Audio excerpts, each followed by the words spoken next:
Ano 'tong dream, nightmare, action, storytelling? So, sa business storytelling, meron tayong tinatawag na dream, ah, ah, dream, nightmare, and action storytelling.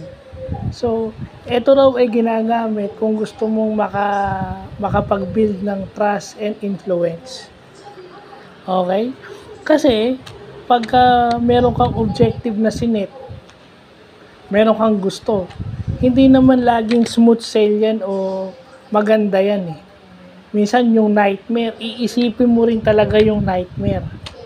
At sa kakaisip mo, kaya nga sinabi yung nightmare yun, kasi yun yung hindi ka makatulog ng maayos, hindi ka makakain ng maayos, kakaisip mo.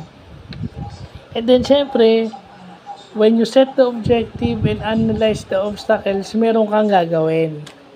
So kung ikukwento mo yung kung ano yung ginawa mo, kumbaga parang business coach o financial literacy coach na ito yung personal experience mo, ito yung nangyari sa'yo na posible ring makarelate yung ibang tao sa'yo. Kasi sa storytelling, importante din na nakaka-relate yung kasi mga same scenarios eh, mga pare-pareho kayo ng pinagdadaanan, ay oo, napagdaanan ko yan. Yun yung ginawa niya, subukan ko rin kaya baka effective din sa akin. So yun yung ibig sabihin nung yung dream, nightmare, action. Ibig sabihin nung dream, set mo yung objectives mo, ito yung gusto ko. Pero at the same time, may mga obstacles. Diba? Diba, government yung regulatory capture, diba? Yung mga tiwaling official yung magiging hadlang mo dahil wala kang perang panlagay, mga ganyan. Anong gagawin mo para ma-counter yun? Anong plano mo? Diba kasi baka may mga negosyante ring dumadaan sa ganyan na posibleng matulungan mo by just listening to your story. May mga ganun. So, yun.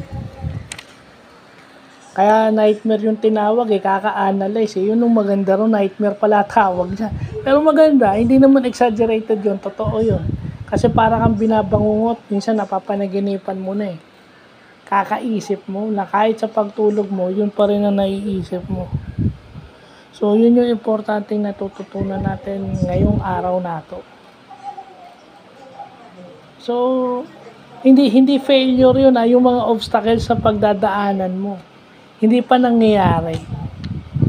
So, yun lang yung magandang natututunan natin. May mga ganun pala. Nakakala natin, alam na natin kung bakit, pero hindi natin alam kung anong tawag. Yun ang scenario dyan. So, yun lang po.